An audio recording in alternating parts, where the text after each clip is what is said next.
Assalamualaikum warahmatullahi wabarakatuh.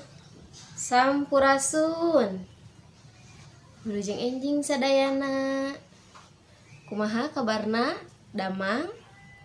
Mugia urang sadayana aya dina panangtayungan anu maha kawasa, disehatkeun tur ditebihkeun tina samudaya panyawat utamina corona. Dina danget ayeuna simkuring baris medar hiji materi nyaeta ngeunaan carita wayang. Nanging sataacana ayeuna tos terang teu acan naon sih carita wayang? Pek titenan contoh video ieu. Ngan Semar moal narima lamun eta rezeki nu dihakan ku sia teh ladang korupsi, ladang basilat, ladang judi. Contoh nu bieu nyaeta salah sahiji carita wayang nu aya di Tatar Sunda. Tapikeun medar langkung jero ngeunaan carita wayang, pek tonton pedaran anu baris ku simkuring dijelaskeun.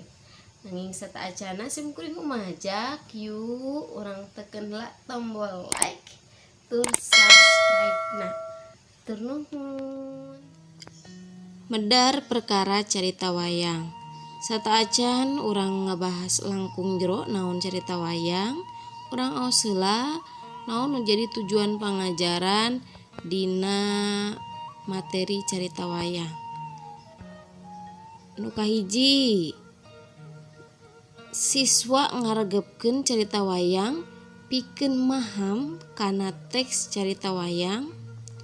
Anu kadua, ngajelaskeun deui kalawan merenah eusi carita wayang anu dibaca. Anu katilu, nyangkem struktur carita dina hiji carita wayang. Nu kaopat, nyaritakeun deui carita wayang anu dibaca kalawan merenah katut amanat anu ditepikeunana. Eta ya tujuan atawa udagan tina pengajaran carita wayang.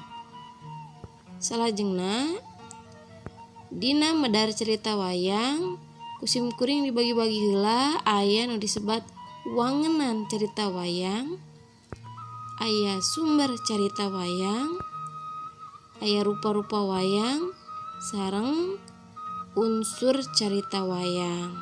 Ayeuna urang lebet heula kana bagian kahiji nyaeta wangenan carita wayang. Wangenan sami sareng pengertian atanapi definisi. Nurutkeun Kamus Dani Brata, wayang teh asal kecapna tina bayang atawa bayang-bayang. Nu hartina kalangkang dina basa Sunda nya. Maksudna kumaha? Jadi lalakon wang-wangan atawa dikira-kira adeg pangadegna jelema boh lahir boh batina diwujudkeun ku peta-peta wayang jeung dilalakonkeun ku dalang bari dipirig gamelan. Eta ya. Wayang nyaeta sarupa jejelemaan anu dijieun tina kulit atawa kai nu diibaratkeun tokoh nu dilalakonkeun dina carita wayang. Jadi carita wayang teh nyaeta carita anu dilalakonkeun dina pagelaran wayang. Pagelaran wayang nu kumaha? Bisa wayang kulit, bisa wayang golek, atawa wayang-wayang nu sanesna. Eta ya perkawis wangenan carita wayang. Salajengna nyaeta kana sumber carita wayang. Di mana sih asalna carita wayang teh? Carita wayang asalna ti India. Kalawan babon atawa sumber tina epik Ramayana karya Walmiki jeung Mahabharata karya Wyasa. Kunaon bet disebut epik? Lantaran ditulisna dina wangun puisi panjang nepi ka mangrebu-rebu pada atawa bait jeung ngawengku sababaraha jilid episode. Unggal jilid ngawengku sababaraha judul. Epik Ramayana nyaritakeun naon? Nyaritakeun nalampahan Rama Raja Ayodhya jeung Rahwana. Di dieu aya peperangan antawis Rama sareng Rahwana kulantaran pamajikan Rama nyaeta Sinta diculik ku Rahwana. Eta inti tina cerita Ramayana. Ari Mahabharata nyaritakeun naon? Nyaritakeun Barata Yuda. Hartina perang sadulur antara Pandawa jeung Kurawa. Jadi Pandawa jeung Kurawa teh sepupuan. Terus perang naon nu ngalantarankeun perangna? Nyata ayana perebutan kekuasaan tahta kerajaan Hastinapura. Tangke ieu urang bahas dina pertemuan salajengna nya. Kalayan rinci naon carita Ramayana sareng Mahabharata. Jadi sumber cerita wayang teh tidinya. Cerita wayang asup ka urang bareng jeung asupna agama Hindu. Nya jadi nalika agama Hindu lebet ka urang ka Nusantara bari diasupan nya carita-carita nu asalna ti India nyaeta Mahabharata, Ramayana. Taku para wali dipake pikeun media nyebarkeun agama Islam. Eta sumber carita wayang. Salajengna urang ngebahas kana rupa-rupa wayang. Wayang teh rupa-rupa pisannya aya naon wae. Muka hiji aya wayang wong. Wong nya ieu teh tos jelas asalna tina Jawa atawa biasa disebut wayang orang. Terus aya wayang kulit. Tah ieu gambarna. Terus aya wayang beber. Terus wayang cepak. Wayang potehi. Ieu mah ti Cina wayang potehi mah. Terus aya wayang sulu. Terus aya wayang golek.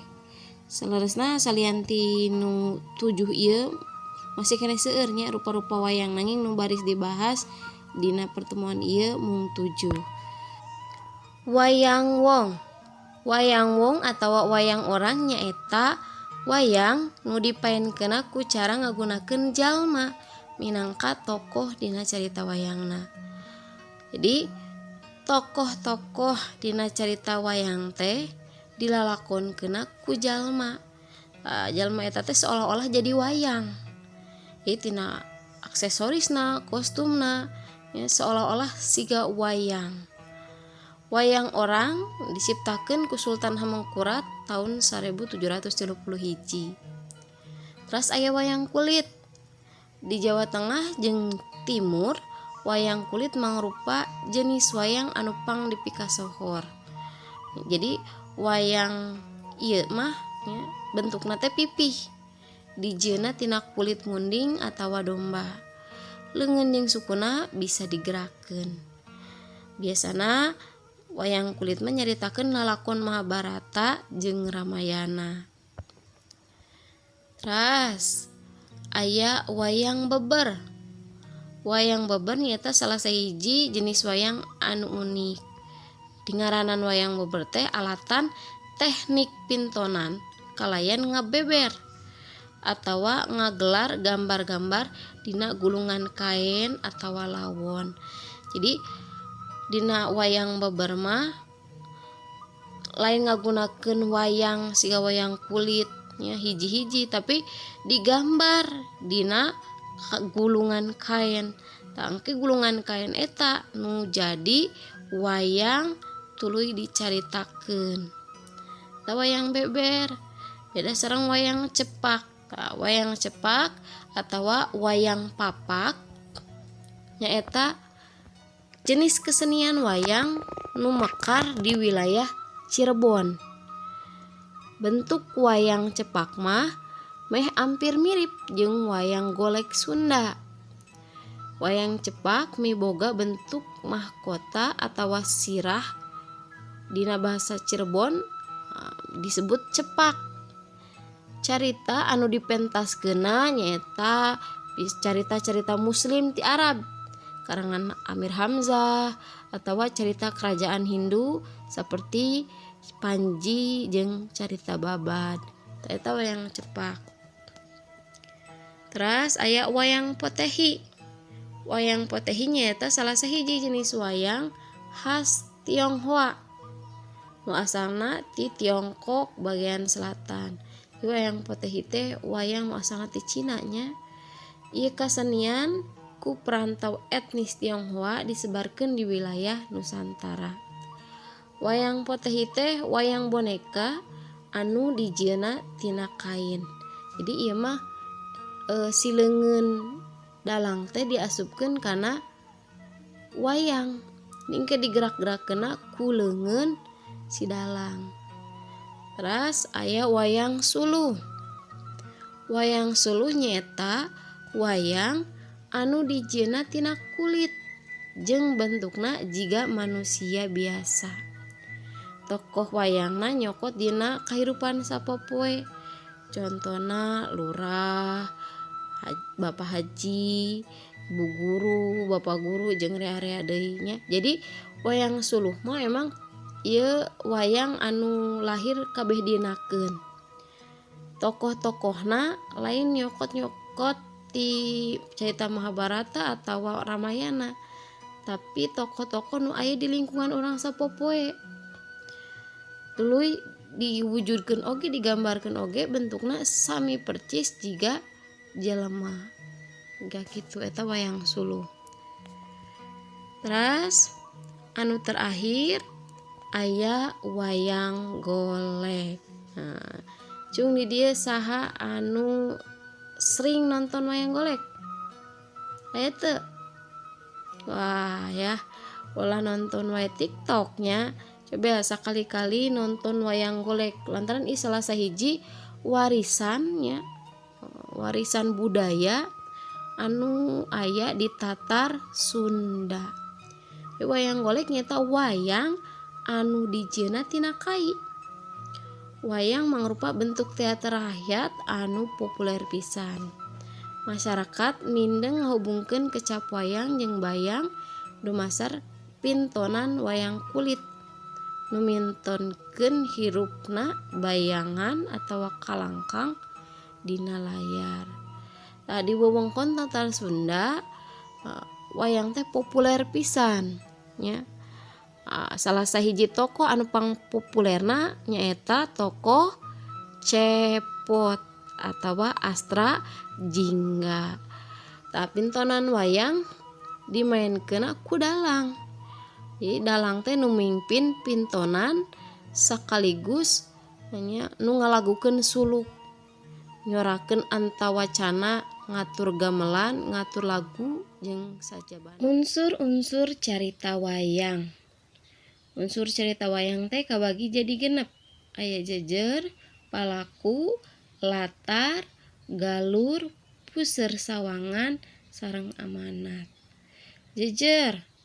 Jejer teh inti carita ti awal nepi ka akhir. Kade jejer benten sareng judul. Lamun judul mah tiasa katiten sataacan urang maca. Di awal sok ditulis langsung mending judulna badag ya. Tawa sok ditulis pangluhurna. Eta mah judul. Benten sareng jejer. Pikeun nangtukeun jejer, hideuk kedah maca heula ti mimiti nepikeun ka akhir carita. Namanya tiasa nyimpulkeun, oh ieu teh jejerna anu eta ya kade jejer sareng judul benten. Terus nu kadua aya palaku jeung watek. Palaku teh jalma nu ngalalakon dina carita. Sedengkeun watak nyaeta pasipatan unggal tokoh.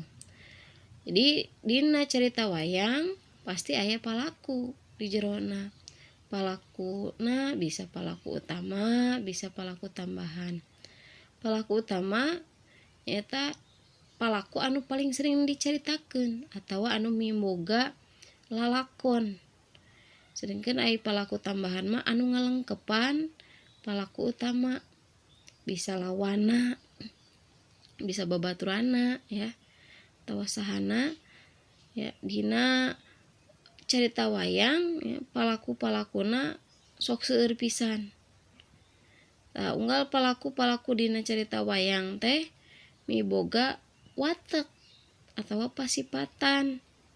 Jadi si A teh sifatna kumaha tiasa katingali saatos urang ngadangukeun ngabandungan eta carita. Misalnya si A mah karakterna bager, tanang tukeun bager teh ti mana? Ti jalan carita anu dibaca atau anu didangukeun. Terus anu katilu aya latar atau setting. Latar teh lingkungan nu ngadasaran lumangsungna hiji kajadian dina carita. Jadi lumangsungna cerita teh di mana wae. Bisa ngawengku kana tempat, bisa kana waktu, bisa kana suasana.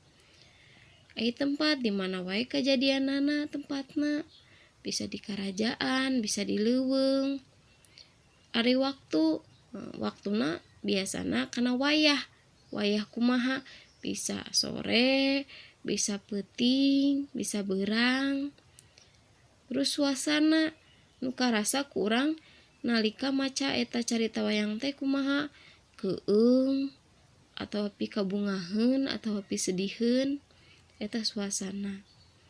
Terus nu kaopat aya galur atawa plot. Nyaeta runtuyan kajadian nu lumangsung ti awal nepi ka akhir. Dina carita wayang mah galurna nyaeta galur merele atawa galur maju.